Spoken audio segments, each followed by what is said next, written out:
The opinions and views expressed by individuals during this broadcast are their own and may not be the opinions of this network, their group, or other organization they may be involved with.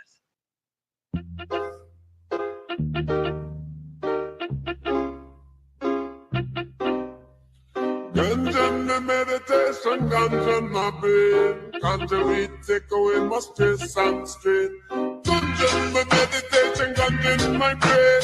Marijuana take away my stress and pain. Ganja my meditation, ganja in my brain. Marijuana take away the stress and pain. Ganja is the medication, ganja is the cure. Police of them a fight the marijuana for sure.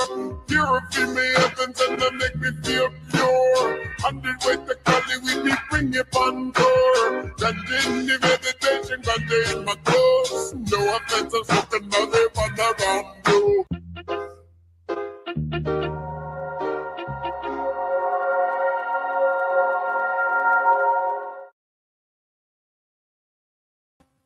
Well, hello everyone, and welcome to the Ganja News Update for this Monday, August the 10th, 2026, here on NOK Network, and this is episode 177, and this is the video news podcast focused on cannabis news being reported in mainstream media.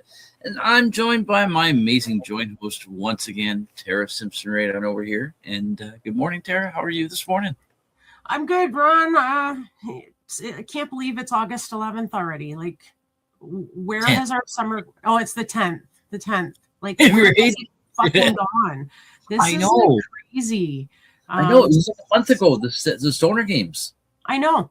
Summer goes way too quickly. I really don't like this because that means we're just around the corner from fall. And I mean, I'm hoping and praying we have one of those like nice, long, warm falls. Yes. That would be ideal. Yeah. Let's expand our summer season a little bit. So, It just like, seems maybe like we just October. finally got warmth, at the beginning of July, because June was kind of hit and Yeah. miss. It was kind of cold. Yeah. Now we're finally into like the beautiful weather, and it's almost over.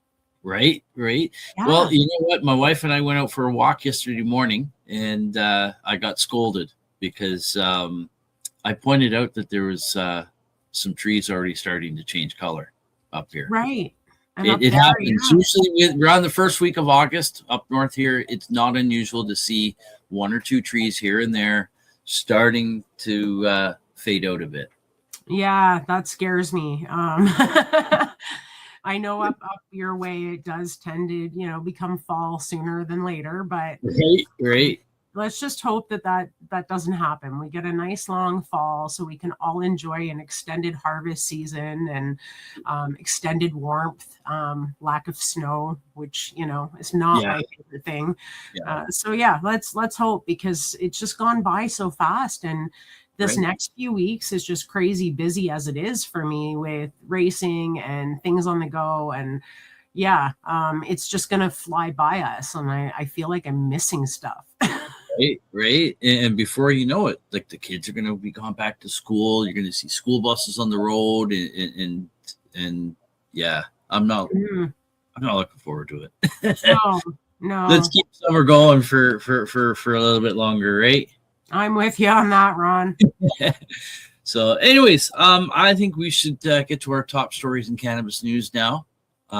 So here we go. We've got a few, we got actually 7 stories this week for you guys. The first 4 stories are kind of all targeting the black market. The first 3 are busts, and we got one big, huge bust here happening. This is being reported by Muskoka411.com. OPP, which is our provincial police here, Ontario Provincial Police, fined 4,000 cannabis plants at a legal grow site in Bracebridge. And Bracebridge is only a couple hours away from me.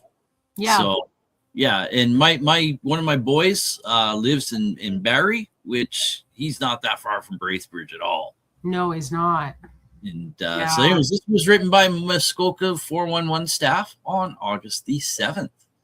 And the story goes on here to say the Muskoka Community Street Crime Unit has charged a North York man with cannabis-related offenses. In spring of 2026, Muskoka Community Street Crime Unit, or the CSCU, investigators commenced an investigation into a suspected illegal marijuana grow site on Little Road in Bracebridge, Ontario.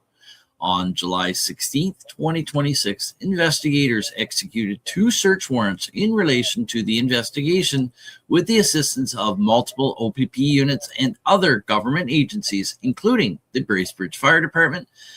Police seized over 4,000 cannabis plants and associated equipment as a result of the investigation. Gang Deng Wang of North York, Ontario, has been charged with unlawfully obtaining cannabis under the Cannabis Act. The accused will appear in the Ontario Court of Justice in Bracebridge on August 11th, which is tomorrow, to answer his charge. And that's actually the end of the story. That's, I told you we got short stories. So Yeah. what we'll probably do is we'll probably just switch off from stories. Yeah. Yeah. That's what was up. And you wanted to add to that story there? That's crazy that someone like is, growing 4,000 plants in today's day and age. This is still happening, which says, obviously there is a market for gray market cannabis. Right. Because again, the way the government has gone about things with our legalization and lack of medical cannabis programs is still fueling this. So rather than spending the money on enforcement like this, maybe they should spend the money on actually fixing the problem. Right. That to me makes more sense. But the government's going to do what the government's going to do. We know that. Yeah, they want their tax money. Yeah.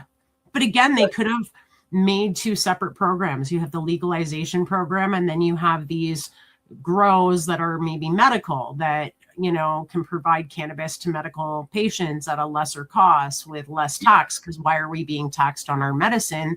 We're not taxed on our prescriptions at the pharmacy. So why should we be taxed on this? Right. And medical is a whole separate entity from recreational. Like you can't go in and buy more than I think it's an ounce or something at a time at OCS. But your average patient, an ounce lasts me, I don't know, maybe a couple of days. Right. Like, so I buy in bulk. I don't tend to go to OCS. Just saying. It is what it is. And I'm now growing for myself. So I won't need to depend on other gray market sources when I have my own. Right.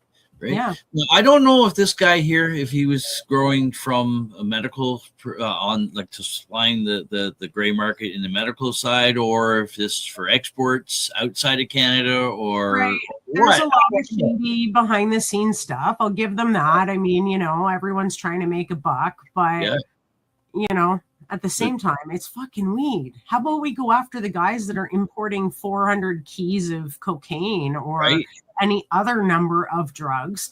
Can we please just leave this plant alone already? Right.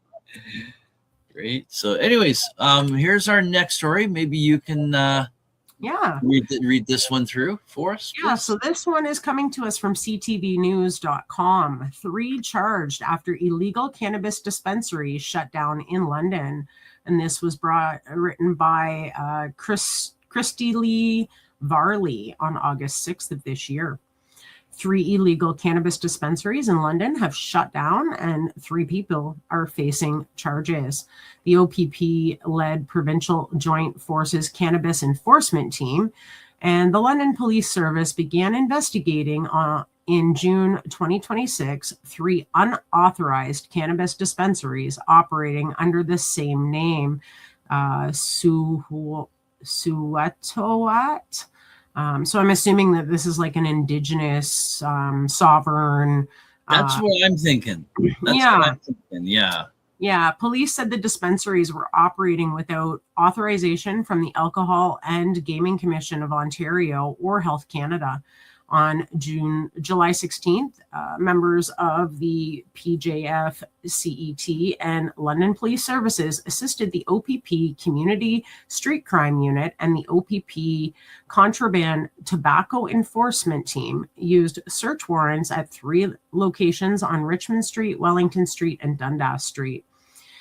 Investigators seized illegal cannabis products, and contraband tobacco. Police estimate the value of the illegal cannabis products seized at approximately $208,000. Officers also seized $7,700 in Canadian currency, alleged to be proceeds of crime. The 3 storefronts have been closed and are being held under interim closure orders. A 26-year-old from London, a 31-year-old from London, and a 40-year-old from London have each been charged with possession of proceeds obtained by crime under $5,000, possessing tobacco for the purpose of sale that was not stamped, possessing cannabis for the purpose of selling, and possessing illegal cannabis. The accused were released from custody and are scheduled to appear before the Ontario Court of Justice in London at later dates. The charges have not been proven in court. So very interesting, yet more storefronts being shuttered, which we're seeing pretty much everywhere. I mean, if you aren't registered with OCS, you have a target on your store. Yep. And both these stories, the first two, this story and the other one, I would imagine there's going to be follow-up news articles on the findings and proceedings of this. So viewers, keep watch for follow-ups right here on Ganja News Update on NOK Network for more on this stuff. And I do think that these ones in London, with given that name of the dispensary, it's probably indigenous. And I know we've reported in the past few years a couple of different stories here and there from different indigenous shops in the London area that are saying, you know what, we're abiding by our treaties and blah blah blah blah, and we're going to put a store out right in the main street of the city. Right next to another, like a legal cannabis shop type of thing, right? And then they get raided, and then it's and if they usually try tactics like, approaching the landlord of said building and basically saying, like, listen, if you don't kick them out or close them down, we're going to take your building. And they will do that under the Cannabis Act, and sometimes that pressures them out, but who's to say that the building isn't owned by someone associated with this movement, right? That would be smart. Then you cut out the landlord issue, but then you get the enforcement teams coming through the door, and they're going to take your building anyway. So, if they want it, if the government wants what you have, they're going to get it. They might hold a town hall so you can express your disappointment and views on it. But at the end of the day, they don't give 2 fucks. And they're going to do what they're going to do, whether you like it or not. And there's really not much you can do. Exactly. And moving on now to our next story here, again from CTV News, this time out in Nova Scotia. Cape Breton police seized cannabis shipments worth more than $113,000. This was written by Natalie Lombard on August the 7th of this year. And the story goes on here to say, police have seized 2 cannabis shipments in Cape Breton with an estimated street value of more than $113,000. The RCMP began investigating on July 24th after boxes of suspected illegal cannabis were shipped from Ontario. The force learned of a second shipment a week later, also originating from Ontario. Police say both shipments were confirmed to be illegal cannabis products, and they were seized. As part of their operating procedures, courier companies report any packages they identify as containing illegal goods to law enforcement, says Northeast Traffic Services Cape Breton Corporal Gary McLaughlin in a news release.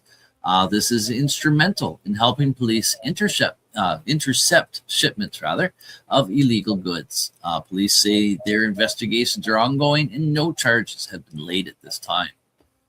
So $113,000 worth of what they call illegal cannabis products from Ontario to Cape Breton, Nova Scotia. Yeah. So, yeah. But again, that Cape Breton is a very underserviced area. Right. It's very spread out. Sure, they have OCS stores, but it's far easier for people to go to their local reservation out there, which I'm assuming that's where these shipments were headed, were res stores in that area.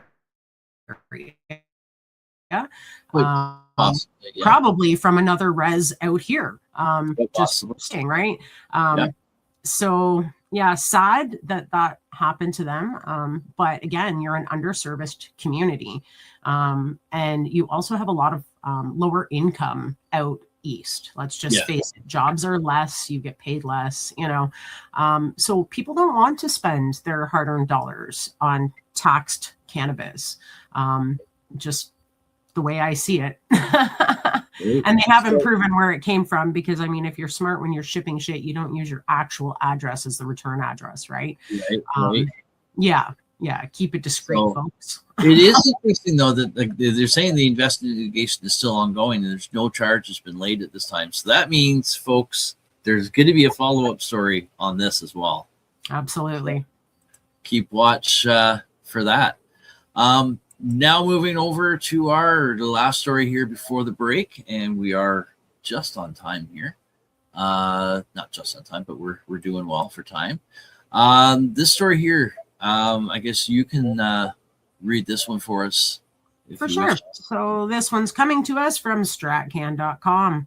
Cannabis, New Brunswick, $2 pre-roll seek to compete with black market as sales cool. And this was written by David Brown on August 3rd of this year. New Brunswick sold 25.4 million in cannabis in the first quarter of its fiscal year 2026 to 2027, which ended June 28th. June 28th of 26, for a gross profit of 12 million and a net income of 4.6 million.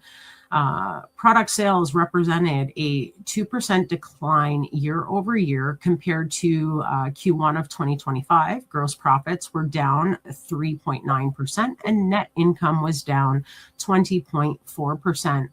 There were 433,000 transactions in the first quarter, with an average basket size of $53.67, representing the YOY increase in transactions, but a decline in average basket size compared with the 411,000 transactions with an average basket size of $58.77 in the same quarter of the previous year.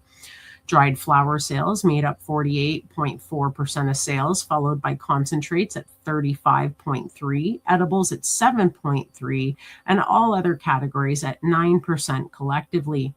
This represented a year-over-year increase in the flower share on the market and an increase in concentrate shares, while edibles and others showed slight declines year-over-year. Cannabis New Brunswick is seeking a shift in consumer preference to convenience products over dried flower, which caused some marginal loss. As a result, we are adjusting our portfolio to better meet customer needs and expectations, said Lori Stickles, CBN's president and CEO. At the end of the quarter, we introduced a $2 pre-roll deal on Tuesdays to provide a budget-friendly option that will shift consumers from the unregulated market. With 100,000 pre-rolls sold during the promotion in the first quarter, we expect to see this promotion continue to drive positive results in the second quarter and help us convert consumers from unregulated market to the regulated market. We are also seeing an increase in transactions, up more than 5% this quarter compared to the previous year, but that growth is being offset by consumers spending less per transaction. Cannabis New Brunswick. Profits do not include the 75 cent per gram of dried flower equivalent for cannabis sold in New Brunswick through the regulated market, which is New Brunswick's share of the federal cannabis excise tax. This revenue is not captured in Cannabis New Brunswick's financial results and is collected directly by the province of New Brunswick. The province estimates the excise on the DFE to be 13.5 million in fiscal 26-27. Cannabis New Brunswick reported a 23.1 million from 100.9 million sales in its 2024-2025 fiscal year, ending March 30th of 2025. Cannabis New Brunswick has 32 stores, 12 private retailers, and 8 farm gate private retailers over 31 communities. In the first quarter, the provincial agency welcomed a new private retail outlet to its network, with Cannabis Express opening in Capelli.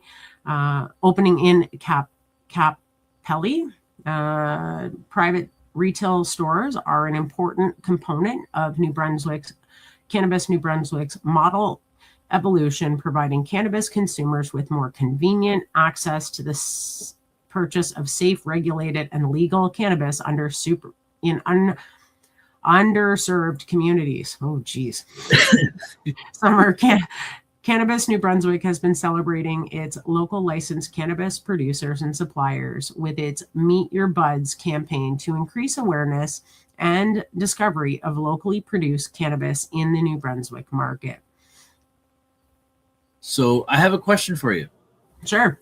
Do you think the $2 pre-roll is going to convert their the illicit cannabis buyers over to the regulated market?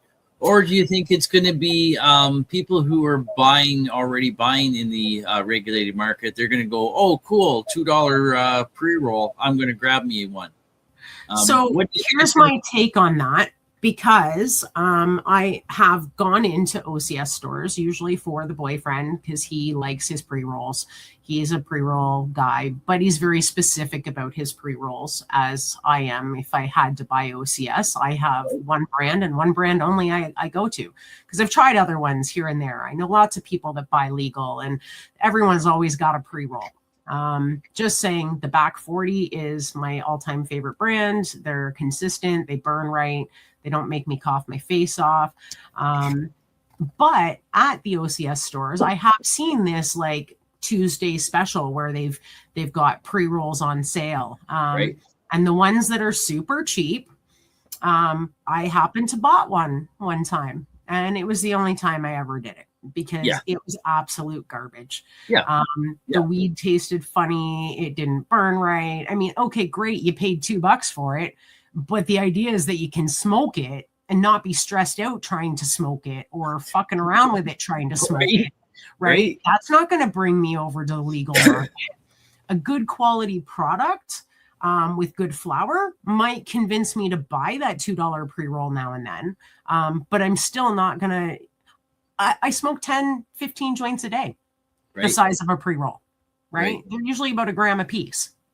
Yeah. So if I had to buy that every single day to meet my needs, is it worth it? No. Not at all. No. Not at all.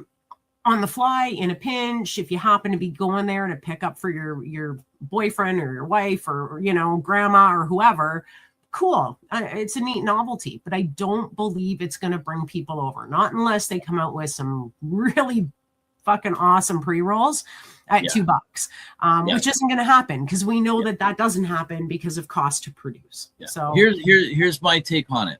Is I agree with you on pretty much all the points you've mentioned. I think the $2 pre-roll to sell to people to try to convert them from illicit to regulated market, I think that's just a feel-good thing, make it look good thing. What I think it is, it's an easy way of dumping product and making some money off it. Dumping and that as well. Dumping garbage product Yeah. Let's do a whole bunch of garbage weed that hasn't sold and it's not that great. Let's do them all as pre-rolls. I'm talking about from the manufacturing side. Yeah, absolutely. Right? Yeah. So I think it's that, and it's just being repackaged as a $2 pre-roll deal for the customer in hopes of converting. But you're going to get tiny buds and shake and trim and all that stuff that they would normally class as waste, because they're not going to. Right now, they're like, hey, that's a little profit in there.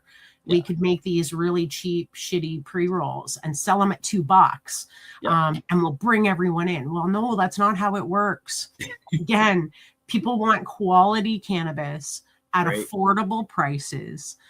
They want to be able to select their weed by smell and sight, not by pretty little bags with windows in it.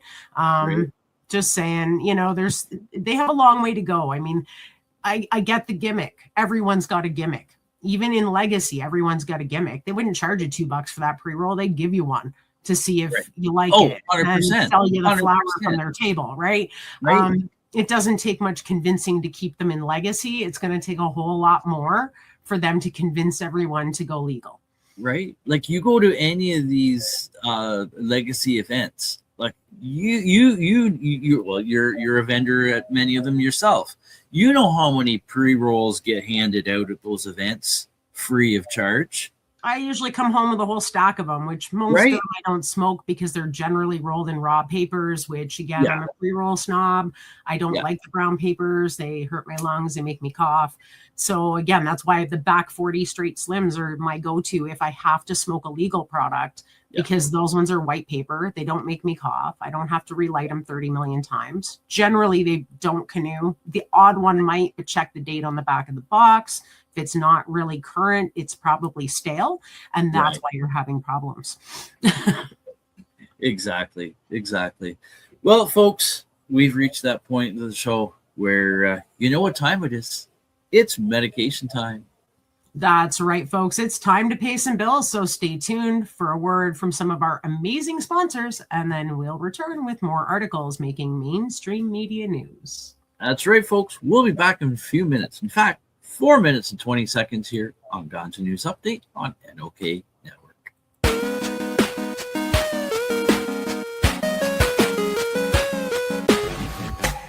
Hey, hi, my name is John Mark, aka Sublimator Warrior, and I would like to welcome you to Smoke Signal in Tyendinaga.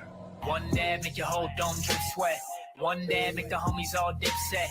Smoke Signals, Tyendinaga. Smoke Signals, Tyendinaga. Smoke Signals, Tyendinaga. Ooey, ooey, gooey, that's a sticky dab. Might just have to put this one on Instagram. Smoke Signals, Tyendinaga. Hold it in, feel it in your wrist. Smoke Signals, Tyendinaga. Check us out in Tyendinaga. 55 Highway 49 in Tyendinaga. It's on the res, and we're open from 10 a.m. to 8 p.m. 7 days a week.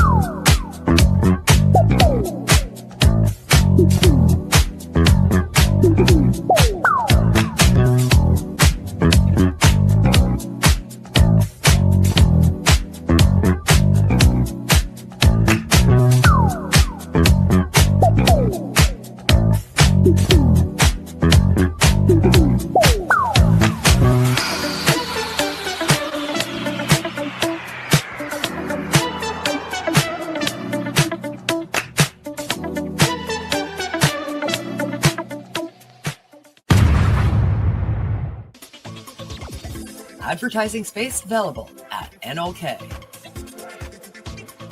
Contact us for a rate sheet at knocknetwork.com.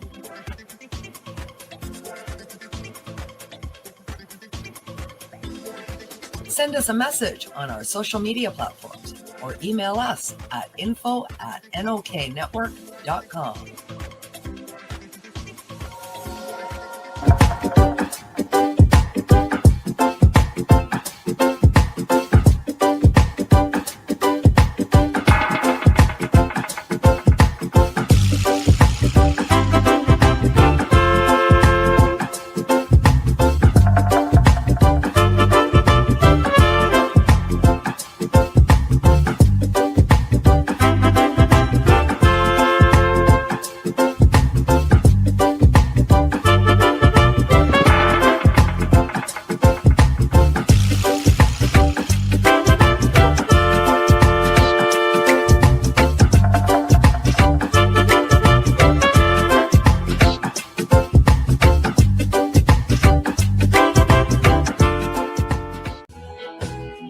Dirty Dave, award-winning cultivator for over 4 decades.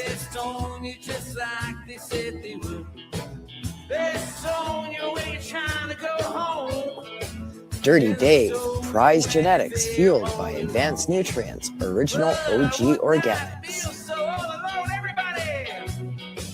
Everybody must get stoned. Yeah, well, they stone you when you're walking down the street. They stone you when you're trying. Dirty Dave, award-winning products available at these fine establishments. But I would not feel so alone. Ask your shop to carry Dirty Dave.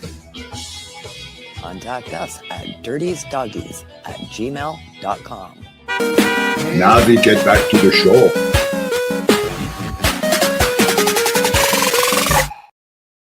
And we're back from our medication session live here on Ganja News Updates on NOK Network. That's right, folks. And we have another set of stories coming at you, making cannabis news. So let's get at it. And this next story here is coming to us from the Toronto Sun editorial. So it is an editorial, so opinion piece. How Canada became Europe's wheat dealer. Belgian customs seized 21 tons of cannabis from Canada in 2025. This was published by Post Media News on July the 29th. And the story goes on here to say, July 24 headline in London's Daily Telegraph declared that the unintended consequences of Canada's legalization of marijuana are turning Belgium into a narco state. And goes on here to say, reporter Max Stevens reported that the saturation of Canada's cannabis market after the drug was legalized here has spawned an industrial-scale network of criminal gangs across Europe who thrive on the lucrative profits. Farms legalized under Justin Trudeau, the former Prime Minister of Canada, are supplying smugglers with high-strength marijuana to be shipped into some of the continent's major ports. Stevens reports. Legalization has left Canada so saturated with cannabis that gangs can make 5 times more money smuggling it into Europe than selling it domestically, according to police intelligence, he writes. Once inside Antwerp, a kilo of cannabis skyrockets from 800 pounds sterling, which is $1,497 Canadian in value, to 4,500 pounds sterling, which is $8,400 Canadian. The head of Belgian Customs told the Telegraph that this is the first year more cannabis has been seized than cocaine in the combined port of Antwerp Bruges. Wow. Wow, eh? That's a lot of money that they're willing to pay over there. And I can't blame Legacy for getting involved. I don't know that legal companies are doing it, but they could be as well. Because as we know, gangs aren't all about, street level goons. Right. Like there's many people involved in these sorts of transactions, right? Yep. So it wouldn't surprise me at all if it's some of the legal market and it. Oh, probably. Yeah. Kristen Van Warren blames the increase in cannabis being smuggled through the port on Trudeau's legalization of marijuana. Belgium customs seized 32 tons of the drug in 2025, with 21 tons arriving from Canada. A map accompanying the article depicts how cannabis is shipped from Vancouver, Montreal, St. John's, and Halifax to Belgium. There's criminal syndicate pay dock workers large sums of cash to move shipping containers to parts of the port where they won't be searched by customs. Criminals now prefer cannabis to cocaine because the prison sentences are lower and the profit margins are higher than ever. And lest you think it's all harmless trade in drugs that's legal in this country, think again. Criminal syndicates use the profits to fund other illegal enterprises, including people smuggling, arms dealing, and terrorist networks, The Telegraph reports. Former Prime Minister Trudeau was fond of preaching to other countries on everything from tariffs to climate change. All that ratified air on the high moral ground that ground can go to your head. And fair enough, Europe needs to get its smuggling house in order. But it would appear our liberal policies have turned Canada into the grubby little drug dealer to the world. We should be more careful how we dump our surplus weed.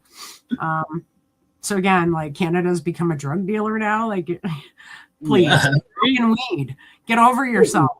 Glad they're not importing cocaine and meth and, fentanyl and all those other harmful substances into your country, because they can very easily do it. If they can get weed there, they can get the other shit there. So at the end of the day, are they really doing harm? No, not in my opinion. They're supplying a natural product to people who want it there that can't get it there because of their own government's fucking bullshit. So you're gonna have the gang networks operating anyway, right? So, if there's a buck to be made, they'll find a way to make it. And if it's illegal, it's illegal. They don't care whether it's weed, coke, vehicles stolen. They all have their little networks of criminality. Yeah, so I know that whatever their profits from whatever they are dealing in, right? I do know that they use those funds to fund the rest of their operations and that. So yeah, it does go towards the illegal firearms and the human trafficking and all that, right? Mm-hmm. Like I said, though, they're going to exist anyway, no matter what. They're going to find a way, unless you can wrangle up all the gangbangers in the head, which you'd have to probably gather up everybody, like even outside of the gang world, like you were saying, right? Like, and you look into your corporate world with that. That's where all it starts from, right? Right. Because, as we know, like, even criminal enterprises like HA, right? Yeah. Some of those guys, I'm quite sure, are very wealthy business people who happen to belong to said club, who also dabble in illegal shit. That's just the way it's been for hundreds and hundreds of years, right? Right. If they're going to do illegal stuff anyway, cannabis is better than weed. Cannabis is way better than cocaine. Absolutely. And if you can convert them all away from the bad illegal shit to just dealing weed, then aren't we doing some good here? Right. Oh, but then the government's not getting their tax cut. It's like damn taxes. That's the right. That comes in almost every conversation. Comes in almost every conversation. Yeah. Anyways, we're over on to our next story here. And do you mind starting this one off for us? Yeah, so this one is coming to us from hightimes.com. Cannabis in Germany. Club license stall while medical access shrinks. Oh boy. And this was written by Camilla Burex on August 6th of this year.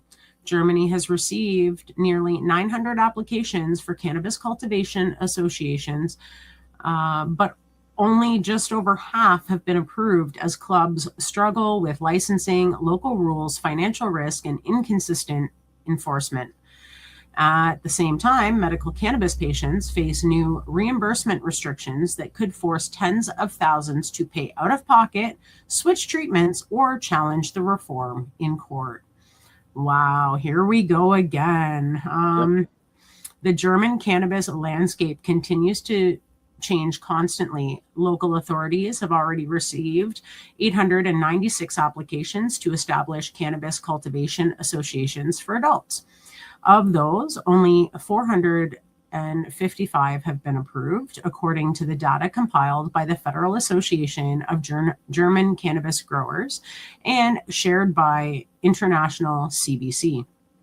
In other words, just over half the applications submitted have successfully made it through the authorization process. The figure confirms the growing interest in this model, but it also highlights the gap between reforming an association, securing a license, and actually beginning legal production. Cultivation associations, also called cannabis social clubs, began applying for permits on July 1st of 2024, 3 months after the first phase of Germany's Cannabis Act took effect. Unlike a dispensary or retail store, these are nonprofit organizations that collectively grow cannabis to supply their adult members. The law allows association to have up to 500 members who must be at least 18 and have lived in Germany for the previous 6 months. Club membership must last for a minimum of 3 months, a measure designed to prevent so-called cannabis tourism. Wow, okay. Yeah, cannabis is legal, but there are no stores and no on-site consumption. Oh, that sounds kind of familiar. Right. The German model has several distinctive features. Clubs may grow and distribute cannabis to their members, but they may not sell it to the public, mail it, or operate as commercial businesses. Consumption is also not permitted on the club's premises. That's sad, but that's not. Yeah. It really is, Mm-hmm. especially for medical, because like you're when you're around other people who get it, why you're using the plant, right? It's Absolutely. It helps with the mental aspect of having a 100%. disability. Yes. That social aspect of Yes. consuming medicine together, Yes. we know can alleviate a lot of stigma and stress and Yep. depression. Yep. I've seen it before. Mhm. At the Sonar games. I've seen it before where someone's got some anxiety happening, and there's others that rush in to help. Here's a joint, or whatever. And you know what? Then Yeah. just a few minutes later, after a bit of a chat and a few puffs back and forth, All's good everything- again. right? That Right. support. Exactly.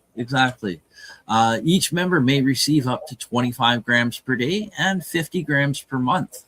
For members aged 18 to 21, the monthly limit is reduced to 30 grams, and the product's THC content cannot exceed 10%. Cannabis must be handed over in person after verifying both age and membership.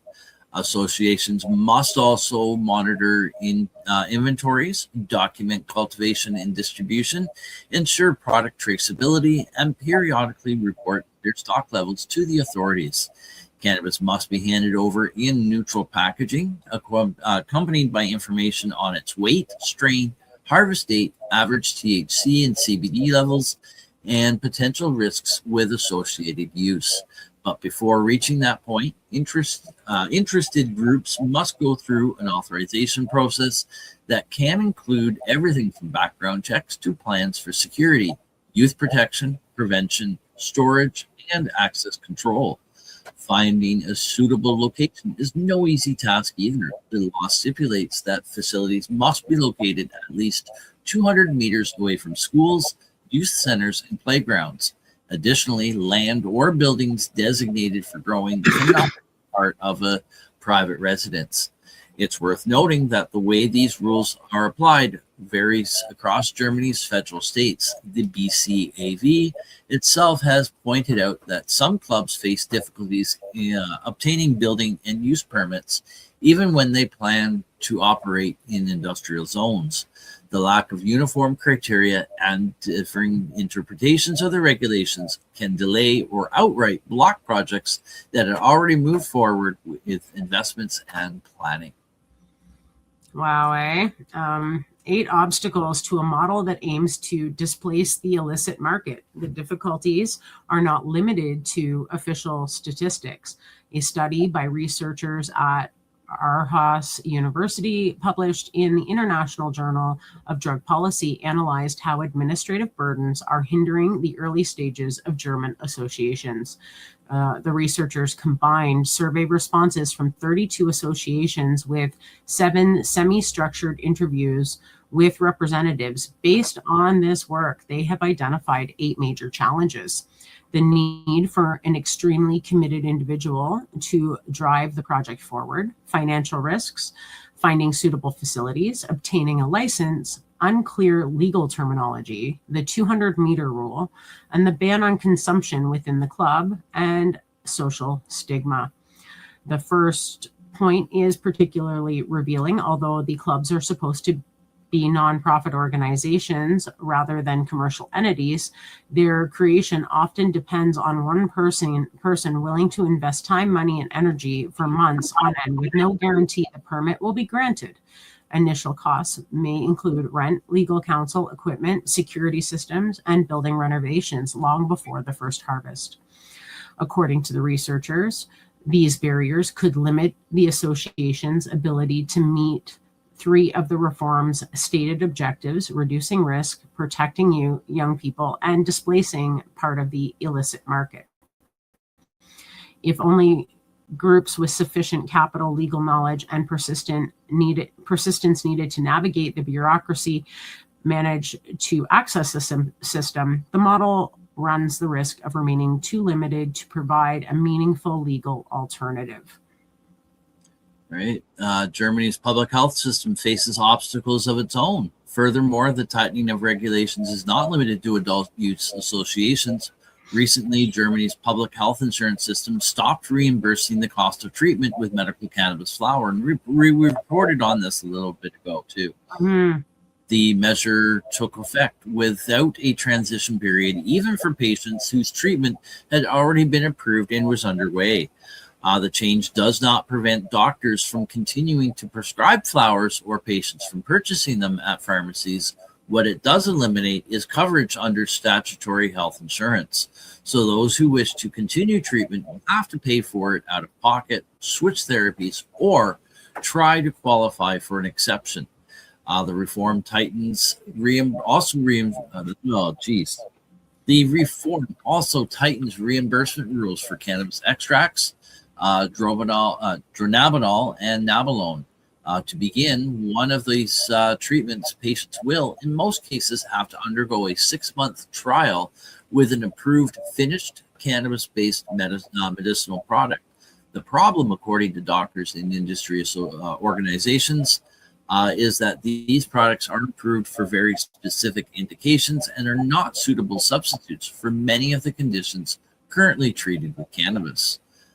The Federal Association of Cannabinoid Pharmaceutical Companies, or BPC, estimates that around 65,000 patients with established treatments could be affected. The organizations also warn that there is no approved inhalable finished medicinal product in Germany that can directly replace cannabis flower for patients who need rapid effects, including some receiving palliative care. With the measure set to take effect, several groups began seeking to overturn it through the courts. The Association for Cannabis as Medicine, or ACM, announced that it will file a constitutional complaint with the Federal Constitutional Court, arguing that the legislation is based on the mistaken assumption that all cannabis-derived medications are interchangeable.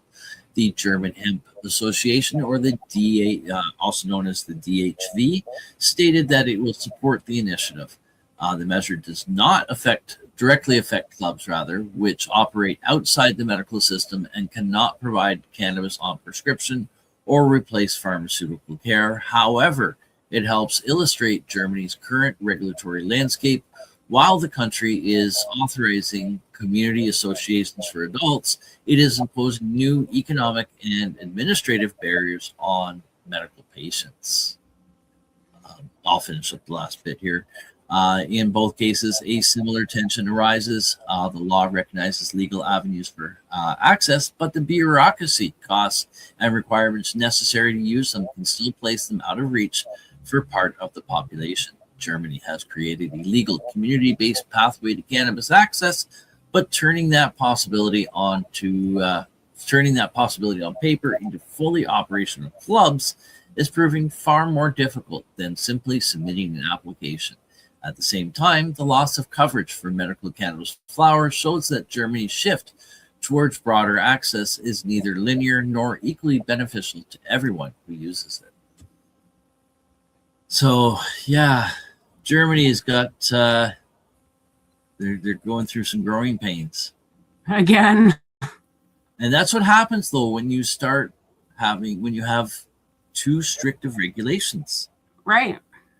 Right. All in the name of health and safety, so they say. Right. But yet it has the direct opposite effect. Yeah. Because again, they don't want us healthy. I mean, they want you to take those synthetic THC pills, the Yabalone and Dronabinol. And again, it's a pharmaceutical product that is not in any way to actual cannabis.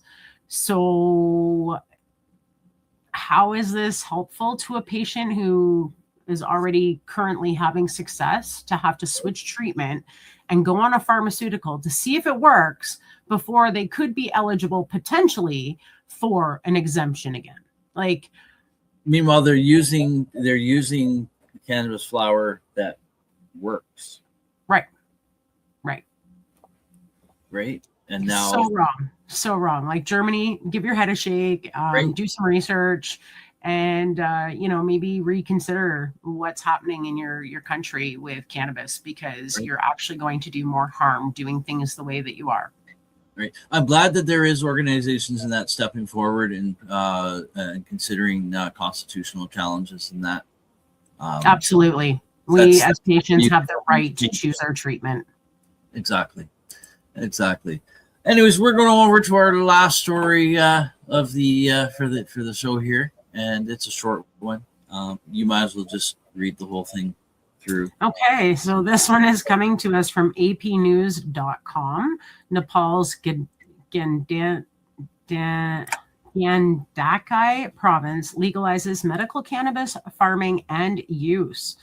And this was written by Bina Gurubarachari. I butchered that, I'm sure. I'm sorry. On August 5th of this year. A provincial government in Nepal has legalized farming and use of marijuana for medical use despite a national ban. The bill went into effect Monday after it was endorsed by the chief of Gandhakai province and allows the farming and medical use of cannabis, said Prabin Pordile, a spokesman for the office of the chief of Gandhakai province. Oh my God. Farmers will have to get official permission from the province's authority and are being closely monitored. The provincial law comes despite a national ban on farming, possession, and use of marijuana. Anyone accessing marijuana for personal use can be jailed for a month, while distribution and sales are punishable for up to 10 years imprisonment, depending on the amount seized. Gandhakai, one of the Himalayas country's 7 provinces, is home to popular mountains and hiking trails and resort city of Pokhara. Cannabis is native to Nepal and is widely used during festivals, and activists in Nepal have been trying to get the government to change the law to allow it. Marijuana was once widely embedded in the country's culture and region. But in the late 1970s, the country followed other nations in outlawing marijuana and chased away the hippies who had flocked to the country. During the annual Shivarati festival in Nepal in spring, devotees freely smoked joints at the temples of the revered Hindu god Shiva, and authorities usually allow the use during the festival. And that is it. So way to go, Nepal. Right? Way to go, Nepal. Someone doing something right. Right? So I imagine they'll probably follow up stories on this to see how the progression of the implementation of it all happens. And so I'll keep watch for stories out of Nepal. So you know what?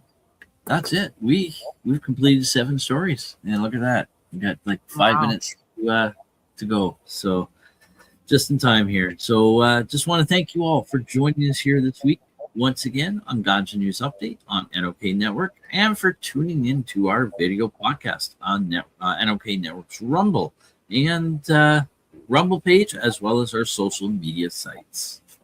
We hope you've enjoyed your update today of mainstream media coverage of cannabis news and information from around the globe. And of course, many thanks to our sponsors for making this show possible. Don't forget to check them out, folks. Thank you to my joint host, Tara Simpson, right on over here, and to you, our listeners, for joining us here each week on Education Mondays with Ganja News Update on NOK Network. So good night, everyone. We'll see you next week. And Tara, I know you have another show you got to pre-record, so you can take on out of here right away. We don't have to chat afterwards. So peace, everyone. Good night.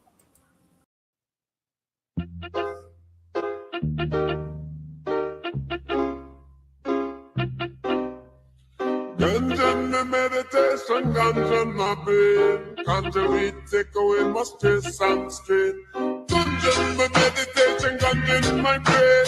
Marijuana take away my stress and pain. Ganja in my meditation, ganja in my brain. Marijuana take away the stress and pain. Ganja is the medication, ganja is the cure. Police of them a fight the marijuana for sure. Purify me essence and they make me feel pure. 100 weight the collie we bring it on tour. Ganja in the meditation, ganja in my door.